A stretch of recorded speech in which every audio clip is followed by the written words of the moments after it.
Coming up next, the Bookening reads King Lear.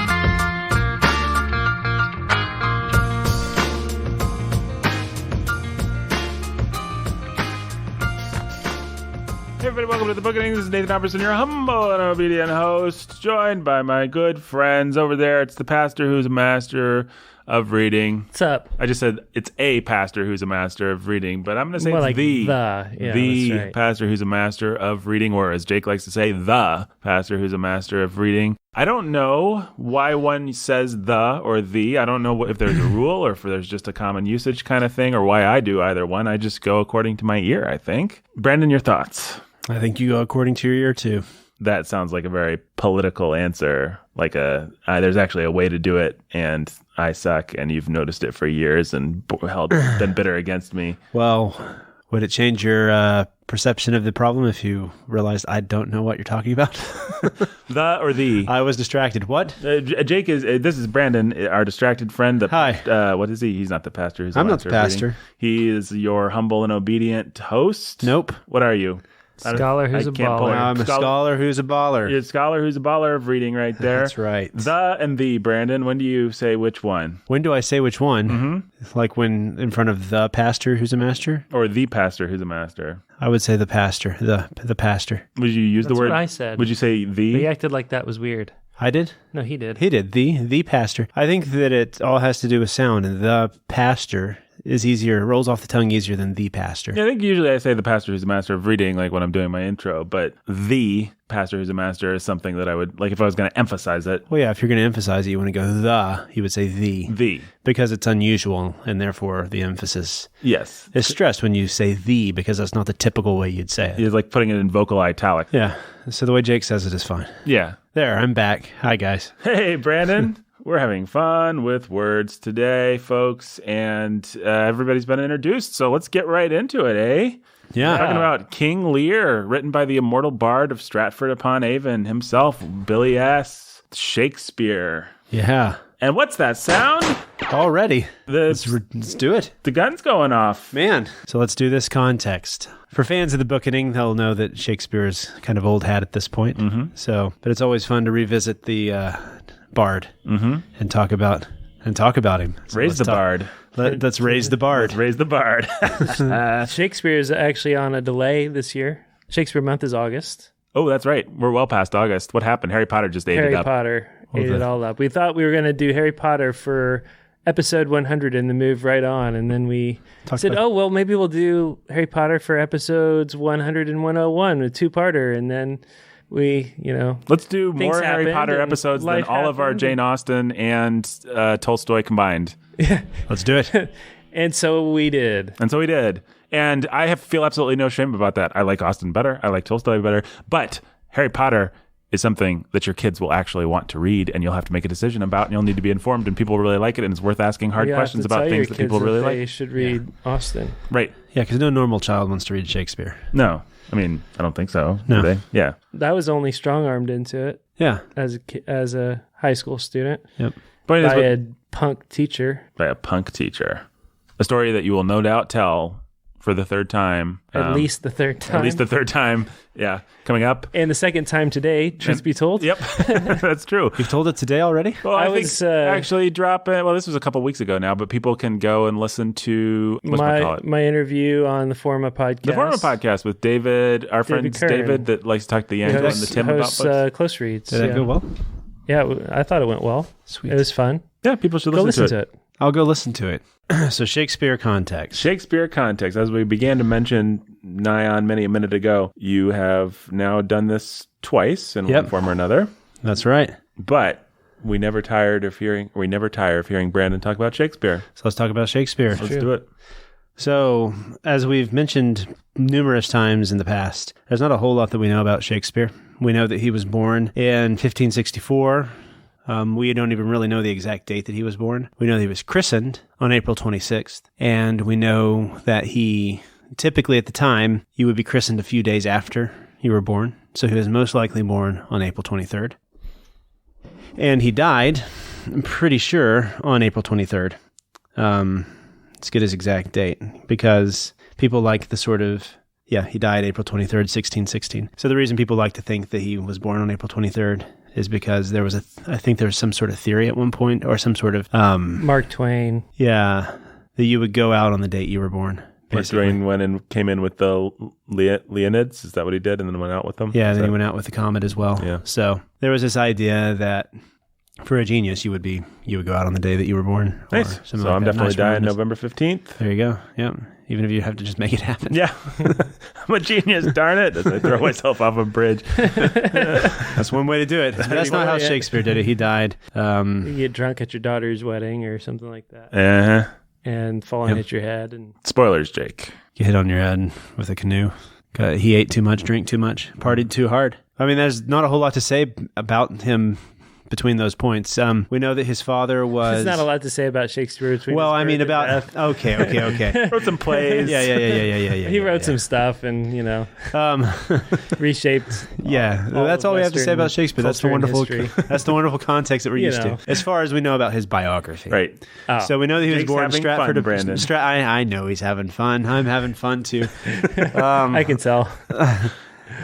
He was born in Stratford-upon-Avon. Mm-hmm. His father was actually fairly similar to Flannery O'Connor, who we'll be looking at here soon. Her father had ups and downs with his career, and so did Shakespeare's father's. He had some really highs where he was high up in the government, the local guilds and stuff that ruled the city, and then he would have crashes and not have quite as much money. But he was a fairly prominent leader within the city. And so that meant that Shakespeare was able to get a decent education as far as we know. The education at the time would have been grammar school. He would have learned his Latin, which is important for our play that we're looking at today. He would have learned his Greek and Roman histories. And in particular, he would have read things like Plutarch, Livy, and the stories that would have given him the story of King Lear, which actually comes from, and we'll talk about this later, but it does come from some old sources that he most likely would have had access to as a schoolboy. So we know that around the age of 18, good age to be married, he married Anne Hathaway, not the actress Anne Hathaway. She's not a time traveler, but another Anne Hathaway whom That's I'm sure... disappointing. It is very disappointing. What's your evidence on that? That it wasn't the Anne Hathaway as we know? And that she's not a time traveler. I don't actually have any evidence. Have you met Anne Hathaway? No. Have you seen her not travel through time? No. Well, there you have. Flannery O'Connor's dad, I'm thinking, is actually Shakespeare. Well, that would be wonderful. Or Flannery O'Connor is actually Shakespeare's sister, and her dad was Shakespeare's dad, who had access to a wonder machine. Mm-hmm. Yeah. Whoa. That is deep. That's some foreshadowing This is getting crazy. Yeah, people should take note of Wonder Machine. And I'm not going to say anything else but that, but yeah. He did have 3 children. And what would it have been like to have been the son or daughter of Shakespeare? Just take a moment to think about that. There's a consummation devoutly to be wished. Yeah, I hadn't really thought about that until right now. That would have been something else. He had Susanna, Hamnet? Not Hamlet, but Hamnet, and Judith. And let's go over here to Wikipedia, because I believe each of these people, they actually have a link. So you can go and you can look up the life and death of Shakespeare's children, trace down the lineage, see if you can actually find an heir of Shakespeare. Mm-hmm. Maybe try to go marry the said heir. Or said person who would be in his lineage. That would be something you could do with your life. that is one thing you could do with your life. Something you could dedicate your life to. I'm not sure that it's wisest course of action. There's a lot of things in life that you can do. So, back to Shakespeare. At the age of 18, married Anne Hathaway. Then by 1585, we know that he's in London producing plays. And so this would put him at about 21. And we know that he spends quite a bit of his time in London writing plays. And by the mid-1590s, he's a very famous playwright. He's mentioned by guys like Ben Jonson as being one of the premier poets and writers of his age. There's the famous line that's said about him. I can't recall it off the top of my head. But the famous line that's said about Shakespeare. Ben Jonson. We should look it up. He has a famous quote that he says about Shakespeare, and it's one of the things that we know about Shakespeare is Ben Jonson said this about him, and it's one of the best evidences against the scandal that we'll briefly mention. That people actually think this that Shakespeare didn't exist, but we know better. We may know from personal experience. Ben Jonson said, Indeed. "A little further to make thee a room. A quibble is to Shakespeare what luminous vapors are to the traveler. He follows it at all adventures. It is sure to lead him out of his way and sure to engulf him in the mire. He was not of an age, but for all time." There you go. And that's the famous quote about Shakespeare. He was not for an age, but he was for all time. Ben Jonson, very famous playwright in his own regard, looked to Shakespeare and admired him. Just to take a step back then and look at London, at what the scene was at the time, the way that plays were looked at, the way that art was looked at. We are now, this would have been post-Renaissance, early Elizabethan, right in the middle of the Elizabethan age. Shakespeare lived up right until the end of Queen Elizabeth's reign. A few years after that was when, I think she died in 1613. He died in 1616. Sounds something along 1605, something like that. But he didn't live much longer than the end of her reign. So he was right in the golden era of the Elizabethan age. Renaissance was over. Art had its place as the property of patrons, right? And so especially in Italy and other European cities. But this had then carried over into England with the English courts. And you would also have patrons of the English courts would patronize, not in the way that we think of patronization today, but they would actually patronize specific groups of artists. While we typically think of Renaissance art as being like painting and sculpture, that would have been more Italian, more kind of more French and stuff like that. But in England, it would become poetry, it would become the theater. But this would be the culture in England, and actually part of the reason I think that you would have the fertile ground for novels and poetry coming out of England that we would have in the 17 and 1800s was because the patronization was particularly aimed at things like theater and poetry. Guys like John Donne, they would have been nobles writing for the noble courts, right? He wouldn't have had a patron, but it would have been a part of that tradition of nobles writing poetry so that other nobles could read these little books, and they would have been called folios or some sort of small edition that would have been limited print. John Donne, he wrote 2 different poems erotic poems about fleas, Brandon. That's right, he did. That's all he ever wrote. One of them was about how a flea drank the lady's blood and then drank his blood, and then the second one, the other one was like, there's a flea that's yeah. And then he wrote some really nice sacred stuff. Yeah, well, that's because he got saved. This has been Context with Nathan. This is why Nathan doesn't do our context. So back to he had some wilder younger days, Nathan. So. Whew. Back to patron culture. Patron culture, yes. Shakespeare would have been a part of this culture. He actually was a part of a troupe that he started, the Lord Chamberlain's Men. They would have both played at the theater that he would eventually found. We'll get there in a minute, because that's the other half, the other dark side to the globe. Mm-hmm. This is the glittery court side that we're talking about right now. He would have actually performed at some of the manor houses that we would, some of those it actually would carry over into Jane Austen's era. He would have performed big, what you would call masks or big theatrical performances, almost like we would think of an opera today, where there would have been this huge event put on because the Queen was visiting. Mm. And I mentioned this book, I think last time, Stephen Greenblatt's Will in the World. Yeah. It's a fantastic book if you just want to get immersed in what a good, but liberal, but good historical scholar presents as what it would have been like to actually have lived during the Elizabethan era. And he just gives you, it's almost like reading a novel. Here's what it would have been like to have been an Elizabethan. And so he has a portion where he talks about these sorts of masks, and you get the sets that would have been built. There was a famous set designer at the time who would have worked closely with Shakespeare and some of these guys to build these huge elaborate sets at these houses. And they would have just been huge gilded events. The Queen's coming, and you pull out all the stops, and it's just spectacular ritual. There's a story of some guy going broke, putting one of those on for... Exactly. Yeah. And so Shakespeare would have been invited to play at these sorts of events, especially Shakespeare, because his plays were highly respected. Even at the time, like we saw with Ben Jonson. Ben Jonson was respected as well, but he would still say about Shakespeare, he was a man for all time. Everybody knew that Shakespeare had the chops, right? He was respected. And this is why, so just then a quick little caveat, because I don't want to give too much time to this silliness. Yes. This is why I really don't have much patience for people who say that Shakespeare was not Shakespeare. that there was not an actual Shakespeare who wrote Shakespeare's plays. It's because of things like Ben Jonson. At the time, acting was not seen with as much respect as writing. And so for Ben Jonson to have said something like that about Shakespeare probably means Shakespeare wasn't just a playwright. I mean, that he wasn't just an actor, that he was something more, that he actually wrote these plays. He wrote the sonnets that are attributed to him. And Ben Jonson, being in that circle and being, I think, the guy who got really, really drunk with Shakespeare when he died, would have known Shakespeare. I think I remember that. Yeah. Yeah. I mean, he was very Johnson. close to Shakespeare. And so, or at least as close as anyone would have been at the time, and then we read things we read guys like E.B. White, Ishiguro, these guys who are very private with their lives so that we really know about as much about them as we do about Shakespeare. It's totally believable that someone who lived 500 years ago could be the greatest genius to have ever lived and yet have had the modest, quiet life that he had. And so I have no real patience for people who, I think it's, I understand it must just be fun. It's like Bigfoot hunters. I can understand the conspiracy kind of truthers, but a lot of it is just pure snobbery. When it's just like, well, a mere son of a whatever couldn't have done all this and known all these references. How could it just be one man? It must have been only an aristocrat could write. No, that's kind of snobby. No, which is interesting because when you say that sort of thing, you're also then saying liberals, even though they're about multiculturalism, they still believe in the intelligentsia and they believe in the people who have the right to speak for the people. Right. And those are usually the highly educated professors who have the right to then speak on behalf of the people that they would never even want to mingle with. Right. Right.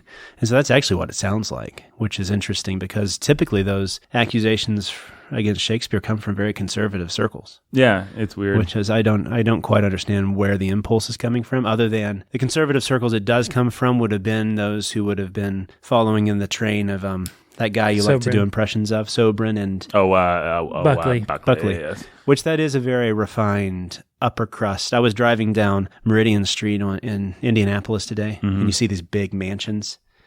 Those kinds of people, the kinds of people who were conservative because it serves their politics so that they can have low taxes and live in these huge houses that are. And they think unless someone is one of us, they can't have done anything worth noting. They can't have done. And to be fair, they can't have done anything. And to be fair, I actually like Joe Sobran. Yeah. I should say that. I like Sobran. I think the only thing I don't like about Sobran is his Shakespeare theory. Yeah.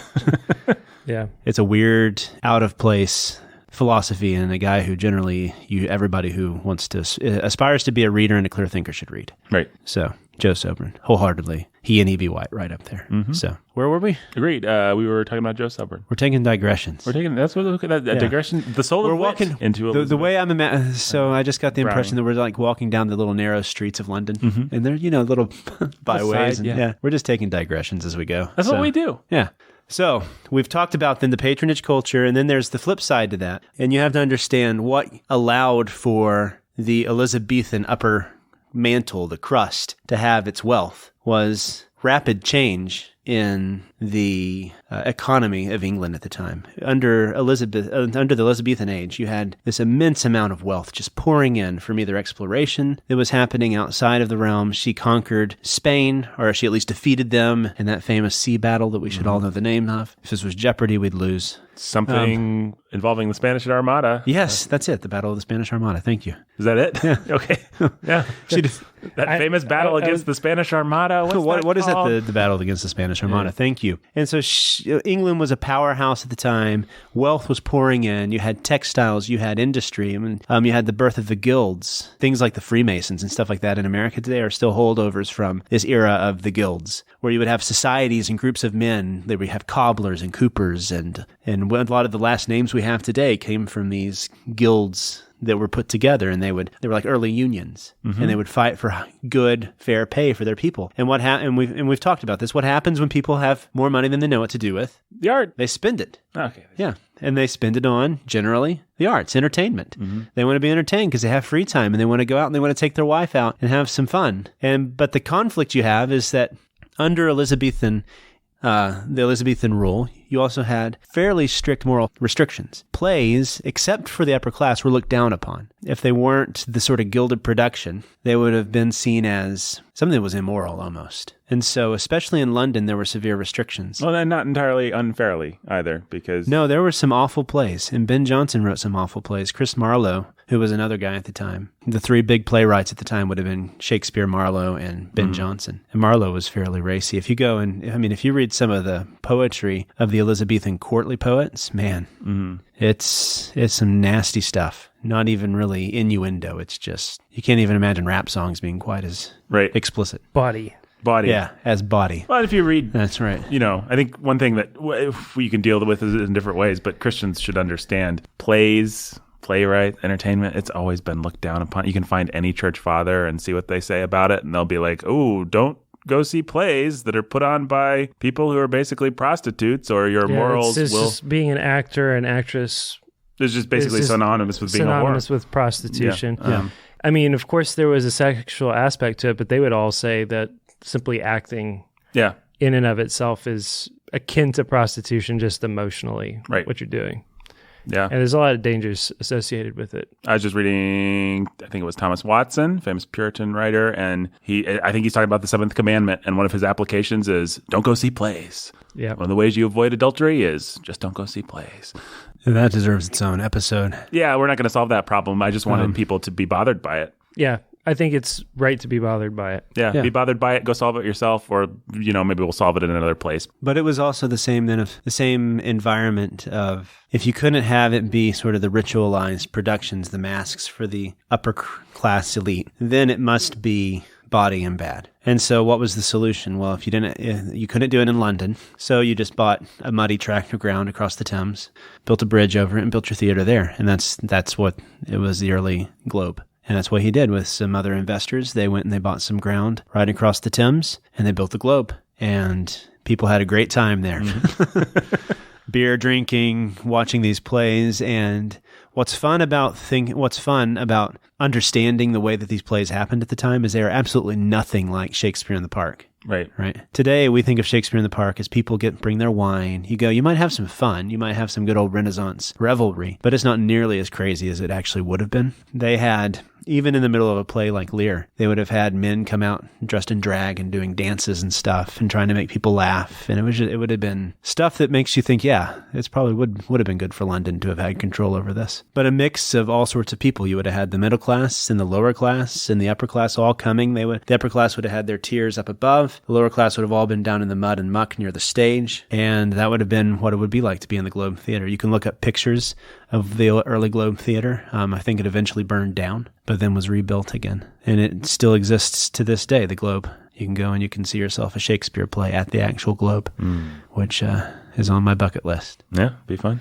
It would be fun. Year 10. Yep. With all this Patreon money. Yeah, man. Yeah, we've got our own patron system that we labor under. Wouldn't that be fun? We go and we do an episode actually at Jane Austen's home and stuff like that. These two authors that have been with us since the beginning. Yep. Hey, British Bookening fans, why don't you just pay for us to come out and do some live shows? Yeah. Brad.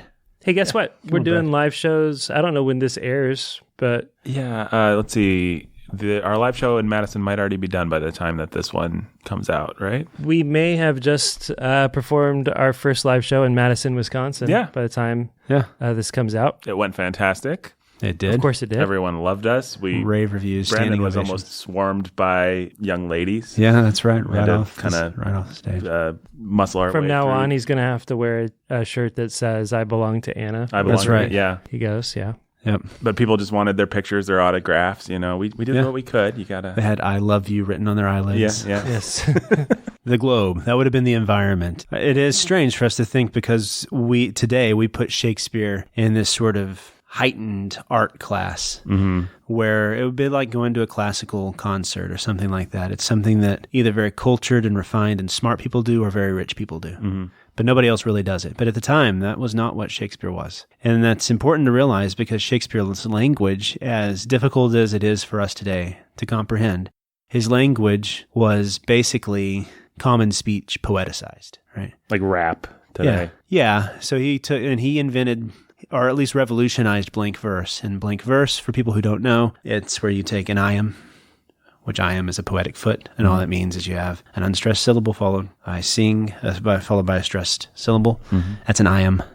It's called iambic pentameter. That means there's 5 of them within each line. Go and read any Shakespeare play, and you'll see that it's made up of iambic pentameter lines, and that's what we call blank verse. The reason he did that is because we most often speak in iambs. Language naturally flows from stress to unstress, stress to unstress as the easiest way to speak. And so the most natural way to speak is in iambic. When guys like, what's the leader of the playwrights in A Midsummer's Night Dream? What was his name? Bottom? Sure, yeah. Bottom. That's Kevin Kline, yeah. Everybody would have thought he was hilarious because everybody would have understood what he was saying. It would have not been difficult at the time. Even though the language would have been a little bit heightened, it would have been similar to us reading J.R. Tolkien or something. Right. Especially in a play like King Lear. So that's one thing to take into account when you're imagining what it would have been like to go to the Globe at the time. Taking your wife, you're going across the Thames. It would have probably smelled really bad. All the bodies together, like you can kind of tell Shakespeare had this sort of visceral experience with it, like when in Caesar, Julius Caesar. I always imagine this comes from his personal experience, where Julius Caesar says, "I can smell all your breath out in the crowd, like your halitosis." You just imagine Shakespeare he knew this, but he still loved it, and he wrote the plays. So we know that towards the end of his life, like the last 3 or 4 years, he gave up playwriting, went back home to Avon upon Stratford, and lived with his wife in a nice little house. You mean Stratford upon Avon? Stratford upon Avon. Thank you. Avon upon Stratford. What an idiot, Brandon.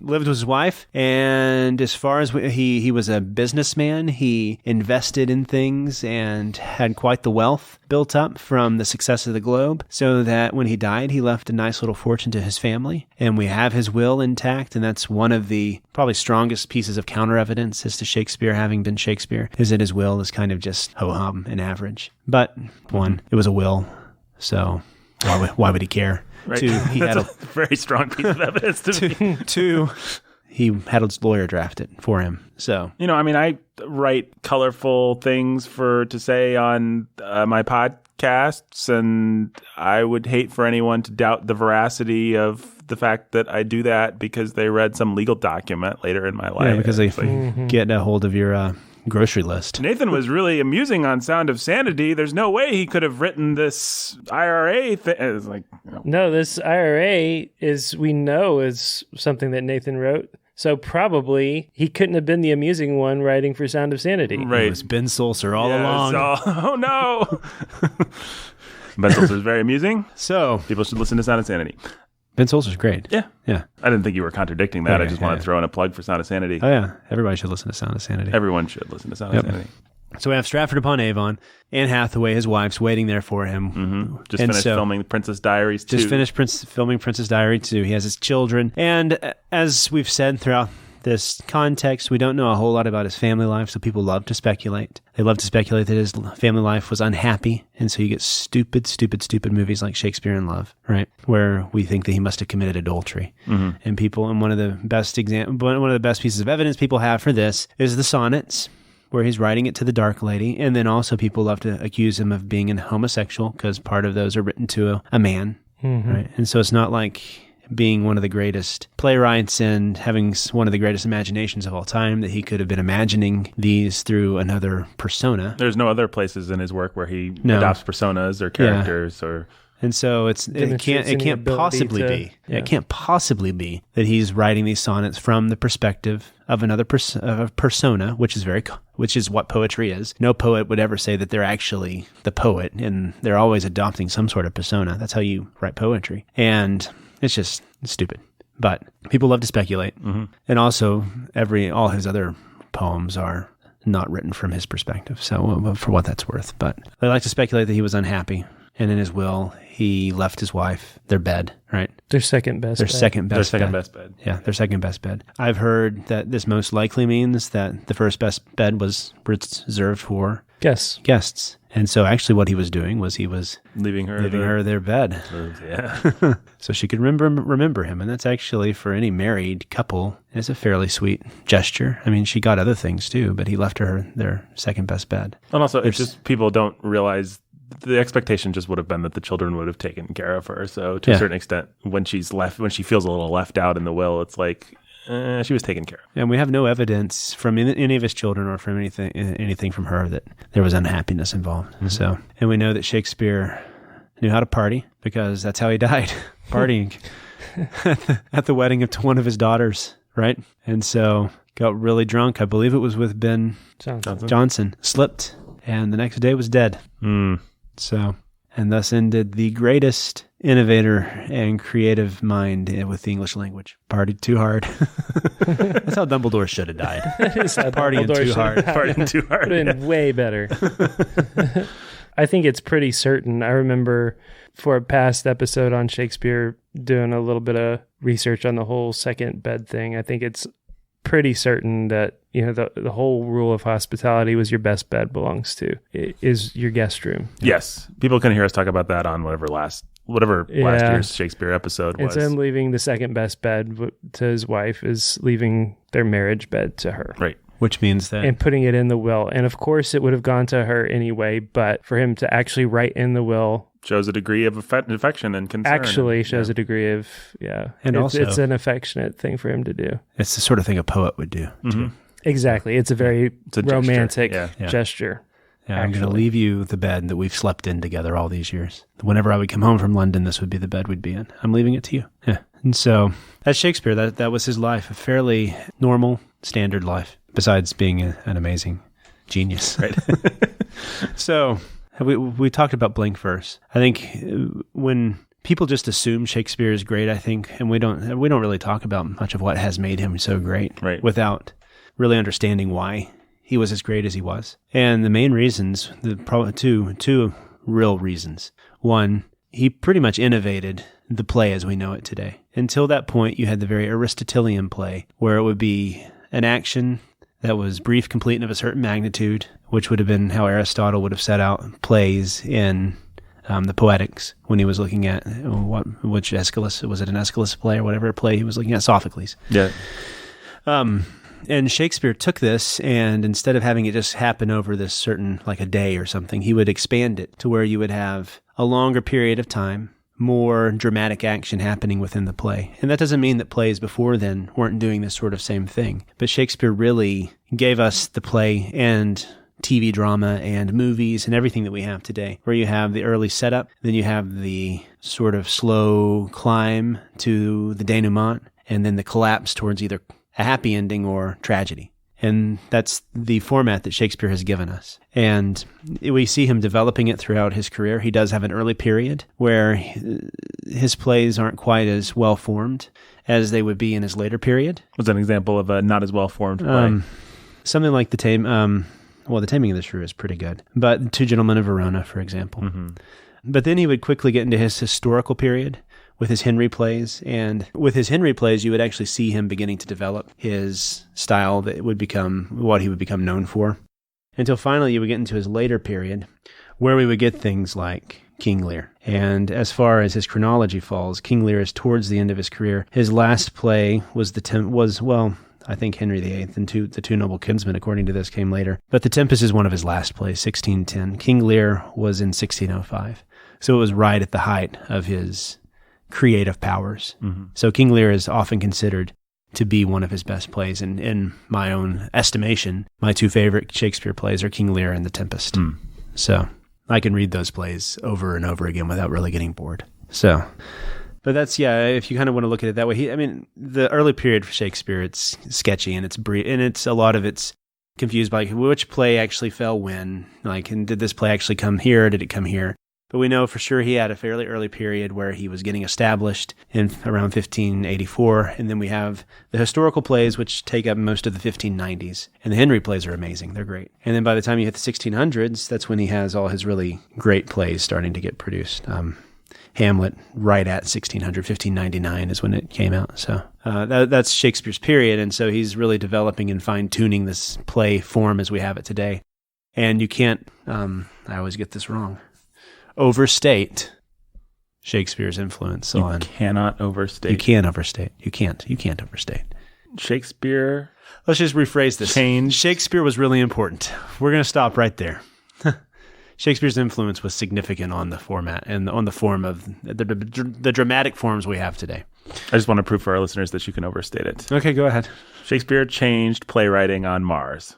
Maybe. I don't know. Shakespeare blotted out the sun with his genius. He could have. Blotting out the sun has nothing to do with our dramatic forms.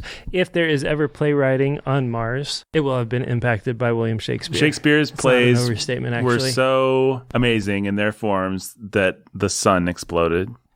Perhaps. I just overstated his importance, his effect. Perhaps. Okay, back to Shakespeare. You can overstate it. Thank you, Nathan. I like to prove this every time. Those are always valued additions to the conversation. The other innovation that I find fascinating about Shakespeare is that he gave us hundreds and hundreds of words that we hadn't had until that point. He gave us like the word ruination, and there are lots of other words. Ruination, I know for sure, because there's a great book by Owen Barfield called Poetic Diction, where he just traces how ruination has changed since Shakespeare. But yeah, he gave us all these words that we now use. He created because he needed a word to express the idea he had, and he was just that creative and brilliant that he would come up with a word, and it would become standard usage. He was basically the Google of his time, or the slang. Mm-hmm. Yeah. I used the word ruination in my Soul Among Lions song once. Yeah? Yeah, that was good. That was in Psalm 22, right? 18. 18. Oh, yeah. Yeah, good. Yes. Listeners should go and listen. Our own little Shakespeare here. I didn't coin that word, actually. You didn't coin it. Right. Have we coined any I words just for used those? it one time. Yeah. Have we coined, we've coined the bookening Bookening is a word that we've coined. Nice. Opportunism, it's a word we coined on Sound of Sanity. Yep. And you guys are Shakespeare's. We are. Yeah. Basically. Yeah. More or less. More or less Shakespeare's. Yeah. Sitting in the presence of greatness here. Yep.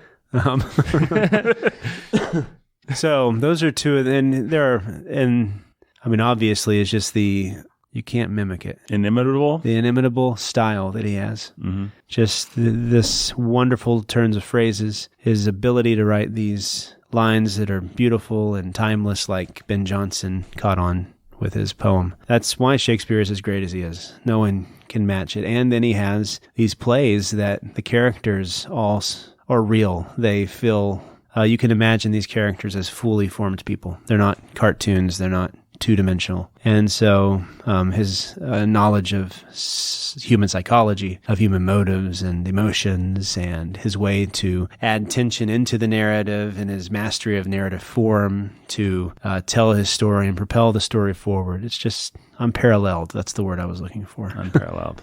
So that's why Shakespeare is Shakespeare. But this leads us into one of the last things to say about Shakespeare, which is we see him that way, and we've begun kind of hinting at it this whole time. We see him as this great genius that had these abilities and had these amazing skills that no one else had. He was seen that way kind of at his time, but not necessarily in the way we will, and we'll get to that in just a moment. And today we put him in this in the same category we would put most geniuses like Einstein, and he's in like the top 20. You got your Socrates, you got your Shakespeare, you got your these guys who we put on pedestals and idolize. And that's because we have an understanding of genius that is fairly unique to our era, and it comes out of the Romantic period.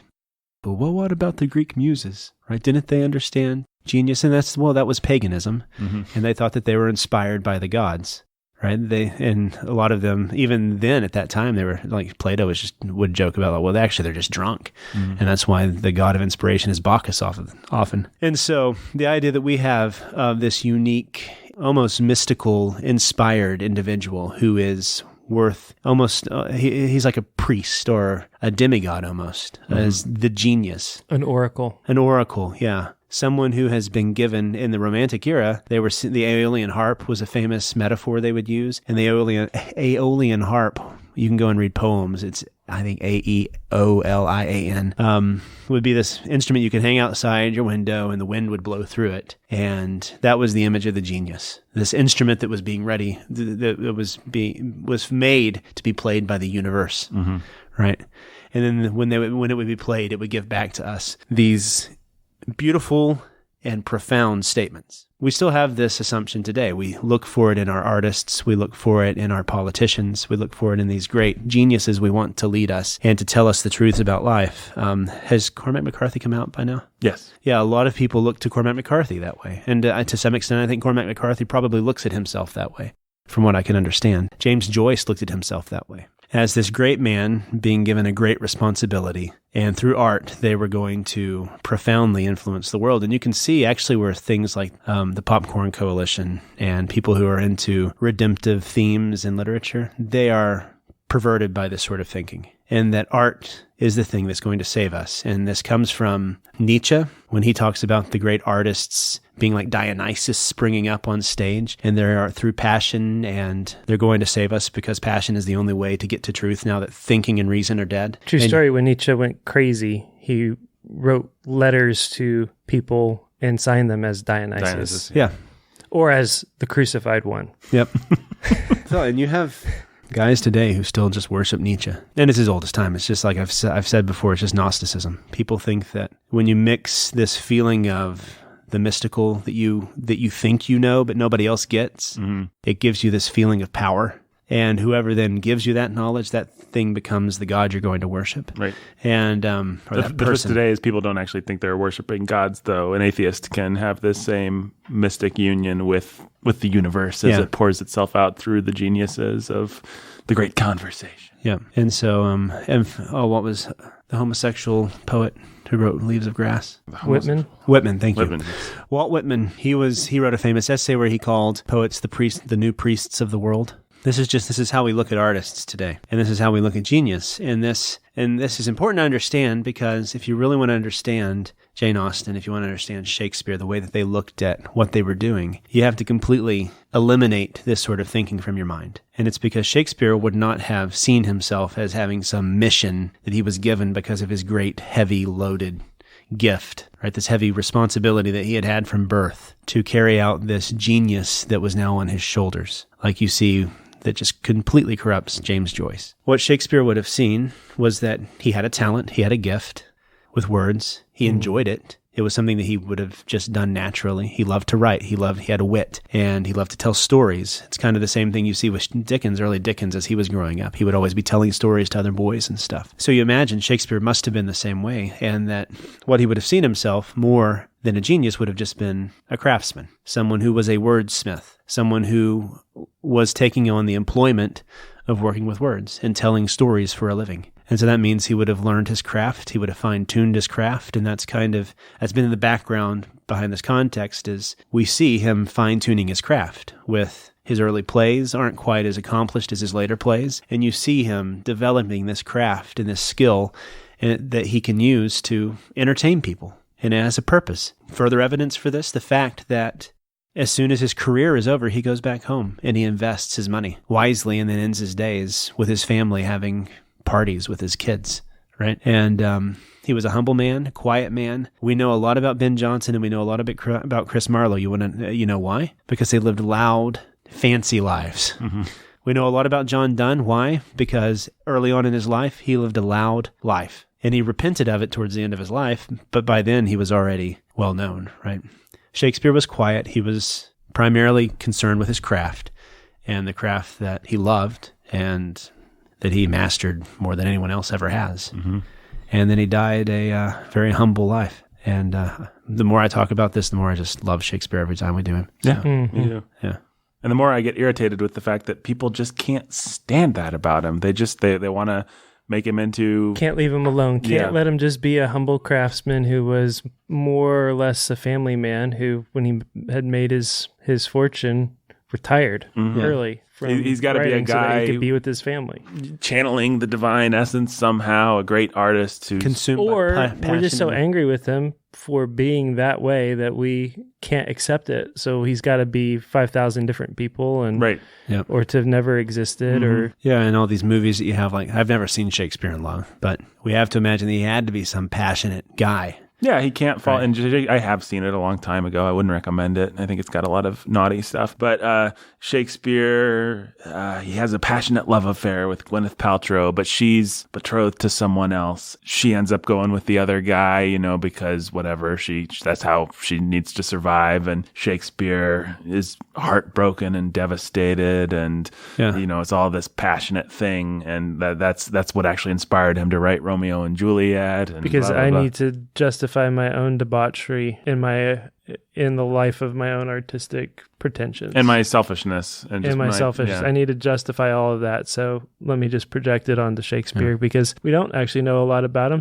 And he's the greatest genius of all time. So we can project it all onto him. Yeah. Then everybody gets a free pass. Right. Yeah, and we have years of the art justifies the means. Yeah. And we have years of these so-called geniuses performing what we think a genius should be. So you have like Melville and these guys who are. I keep thinking of Hemingway, who saw himself in the lineage of geniuses. He said when he wrote, he was getting into the ring with Shakespeare. That's who I meant, Hemingway. Yeah. Yep.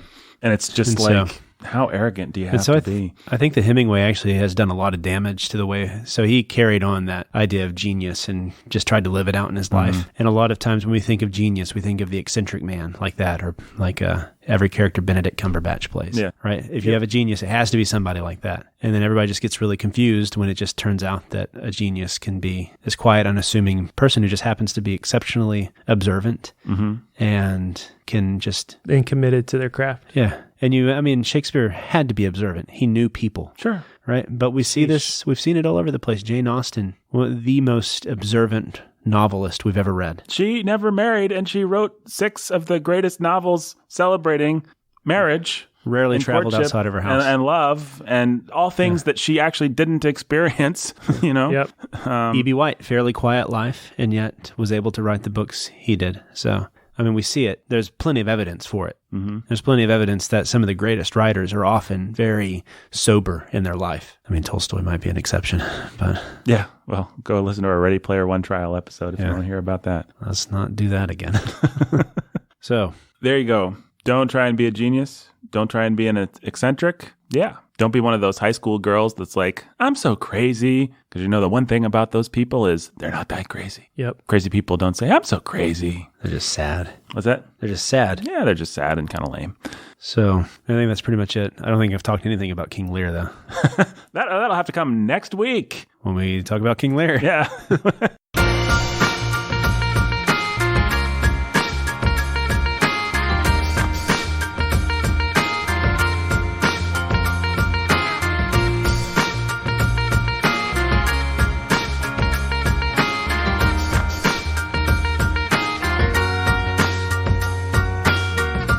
Hey everybody, thanks for listening. Bookening, as always, produced by me, executive produced by Jake and me, features the great Brandon Chastain along with the aforementioned people. Go to iTunes, give us a nice review, write it in Elizabethan language if you like, put it in iambic pentameter.